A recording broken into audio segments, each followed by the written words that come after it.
গাইবান্ধা সদর উপজেলার খোলাহাটি ইউনিয়নে ৬ বছরের এক শিশুকে ধর্ষণের চেষ্টার অভিযোগকে কেন্দ্র করে বিক্ষুব্ধ হয়ে রেস্টুরেন্টটিতে আগুন লাগিয়ে দেয় স্থানীয় জনতা। অভিযুক্তকে ঘিরে উত্তেজনার সৃষ্টি হলে ঘটনাস্থলে অতিরিক্ত পুলিশ মোতায়েন করা হয়। বিস্তারিত আমাদের গাইবান্ধা প্রতিনিধি মাহমুদুল হাবিব রিপনের তথ্য ও ভিডিও চিত্রে। স্থানীয় সূত্রে জানা যায় ২৪ জুন দুপুরে গাইবান্ধা সদর উপজেলার খোলাহাটি ইউনিয়নের চক মামরোজপুর গ্রামে ভেড়ামারা ব্রিজ সংলগ্ন একটি জাফলং চাইনিজ অ্যান্ড ফাস্টফুড রেস্টুরেন্টের বাবুর্চি চক মামরোজপুর গ্রামের তাজুল ইসলামের ৬ বছরের মেয়ে বাঁধে খেলছিল। এ সময় অভিযুক্ত বাবুর্চি শিশুটিকে কৌশলে রেস্টুরেন্টে নিয়ে যায়। আমাদের এত এলাকা পুরো বাংলাদেশেও আমরা কোথাও যেন এই ধরনের ঘটনা না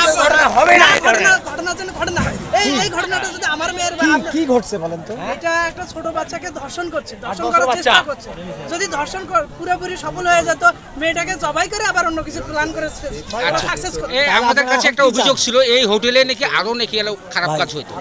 এখন এই হোটেলে এটা আসলে নিরিবিলি ফাঁকা জায়গা, যেহেতু আমরা তো চোখে দেখি নাই, কিন্তু ঘটনা ঘটছে, না ঘটলে এই ধরনের কথা হইতো না। আমরা চাচ্ছি আমাদের অত্র এলাকা, আমাদের গাইবান্ধাপুরে এই ধরনের ঘটনা যেন আর না ঘটে। সেখানে তাকে সোফায় বসিয়ে ধর্ষণের চেষ্টা করা হয় বলে অভিযোগ করা হয়েছে। তবে শিশুটি কোনোভাবে সেখান থেকে বের হয়ে এসে পরিবারের সদস্য ও প্রতিবেশীদের বিষয়টি জানায়।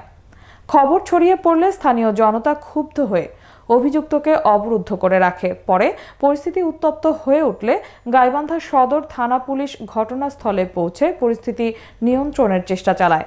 এক পর্যায়ে অতিরিক্ত police super B circle Sheikh Muttajul Islam এবং সদর উপজেলার সহকারী কমিশনার ভূমি ঘটনাস্থলে উপস্থিত হয়ে পরিস্থিতি শান্ত করেন। পরে অভিযুক্তকে কৌশলে থানায় নিয়ে যাওয়া হয়। এদিকে ঘটনার প্রতিবাদে বিক্ষুব্ধ জনতা সংশ্লিষ্ট রেস্টুরেন্টে আগুন দেয় বলে জানা গেছে। পুলিশ জানিয়েছে অভিযোগের বিষয়টি তদন্ত করে প্রয়োজনীয় আইনগত ব্যবস্থা গ্রহণ করা হবে।